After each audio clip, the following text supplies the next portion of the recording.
Hello दोस्तों, कैसे हो आप सभी। आई होप कि आप बहुत ही बढ़िया होंगे। दोस्तों, आज की इस वीडियो में हम बात करने वाले हैं कीमोथेरेपी की।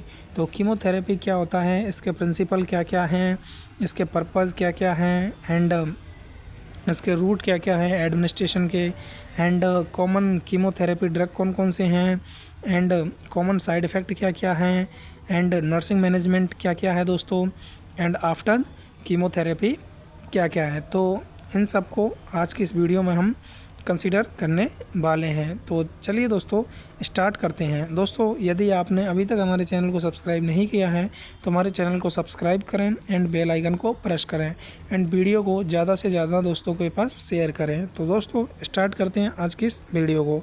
तो सबसे पहले देखते हैं हम दोस्तों इसका डेफिनेशन। तो डेफिनेशन क्या है,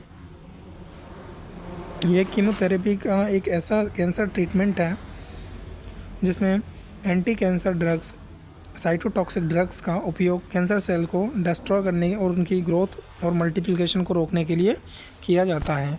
तो दोस्तों कीमोथेरेपी क्या होता है मेनली, तो कीमोथेरेपी क्या है दोस्तों, ये कैंसर का ट्रीटमेंट है।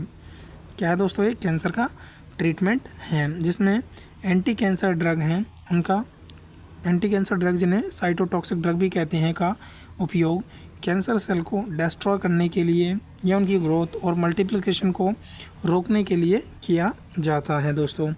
तो ये इसकी डेफिनेशन हो गई। अब हम बात करते हैं दोस्तों इसके पर्पस के प्रिंसिपल के बारे में। तो इसके प्रिंसिपल क्या हैं, तो कैंसर सेल तेज़ी से डिवाइड होती है। कीमोथेरेपी ड्रग्स का मुख्यतः रैपिडली डिवाइडिंग सेल्स को टारगेट करती हैं और उनकी सेल्स डिवीजन को रोकती हैं। इसके बाद में हम बात करते हैं दोस्तों इसके पर्पज़ और इंडिकेशन के बारे में। तो पर्पज़ इंडिकेशन क्या होंगे दोस्तों, तो कीमोथेरेपी का उपयोग है वो कैंसर को क्योर करने के लिए या ट्यूमर का साइज कम करने के लिए, सर्जरी से पहले ट्यूमर को छोटा करने के लिए या सर्जरी के बाद बचे हुए कैंसर के सेल को डिस्ट्रॉय करने के लिए इसका यूज़ किया जाता है।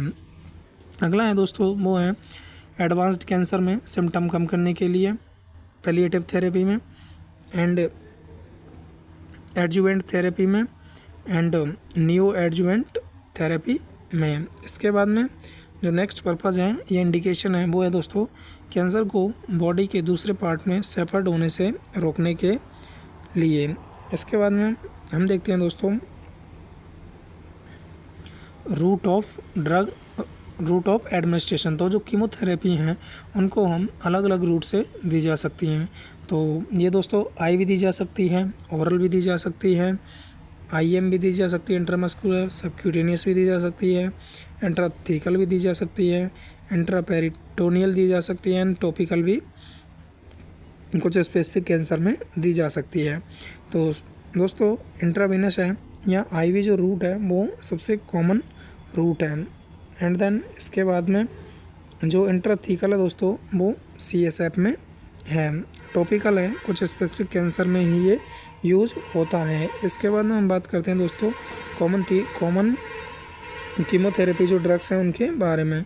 तो जो कॉमन कीमोथेरेपी ड्रग्स हैं उनमें सबसे पहले आता है साइक्लोफॉस्फामाइड, एंड अगला है वो है मिथोट्रिक्सेट, एंड अगला है वो है 5-FU या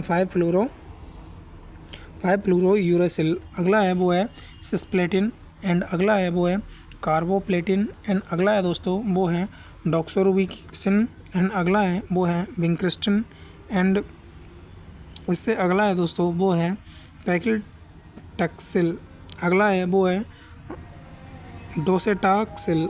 इसके बाद में हम देखते हैं दोस्तों इसके कॉमन साइड इफ़ेक्ट्स के बारे में। तो क्योंकि chemotherapy rapidly dividing normal sales को भी प्रभावित कर सकती है, तो इसके साइड इफ़ेक्ट क्या क्या हो सकते हैं दोस्तों, तो इसके साइड इफ़ेक्ट हो सकते हैं नोजिया हो सकता है, वॉमिटिंग हो सकता है, एलोपेजिया हो सकता है। एलोपेजिया मीन्स होता है दोस्तों हेयर का लॉस होना। अगला है वो है फटीगनेस हो सकता है, लॉस ऑफ एपेटाइट यानी भूख कम लगना हो सकता है, फटीग यानी थकान महसूस हो सकती है, म्यूकोसिस्टिस या माउथ में अल्सर फॉर्मेशन हो सकता है, डायरिया या कॉन्स्टिपेशन हो सकता है, बोन मैरो सप्रेशन हो सकता है, न्यूट्रोपिनिया मीन्स इन्फेक्शन का रिस्क हो सकता है, एनीमिया यानी कमज़ोरी और फटीगनेस हो सकता है, HB लेवल है वो डिक्रीज हो सकता है। थ्रोम्बोसाइटोपिनिया ब्लीडिंग का रिस्क होता है। इसके बाद में हम देखते हैं दोस्तों नर्सिंग मैनेजमेंट के बारे में। तो जो नर्सिंग मैनेजमेंट है उसमें देखते हैं बिफोर कीमोथेरेपी। तो पेशेंट की हिस्ट्री और बेसलाइन असेसमेंट करें। CBC रीनल फंक्शन और लीवर फंक्शन जैसे इन्वेस्टिगेशन चेक करें। Drug dose route patient identity को वेरीफाई करें। पेशेंट को ट्रीटमेंट और पॉसिबल साइड इफ़ेक्ट के बारे में समझाएं। ड्यूरिंग कीमोथेरेपी तो वाइटल साइन मॉनिटर करें। IV साइट को रेगुलरली चेक करें। और नेक्स्ट है वो है ड्रग रिएक्शन और एक्स्ट्रावेशन के साइन ऑब्ज़र्व करें। एंड देन इसके बाद में है दोस्तों वो है आफ्टर कीमोथेरेपी। जो आफ्टर कीमोथेरेपी है वो है इन्फेक्शन प्रिवेंशन पर ध्यान दें। अगला है वो है ओरल हाइजीन मेंटेन करवाएं। अगला है वो है एडिक्वेट न्यूट्रिशन और फ्लूइड एनकरेज करें।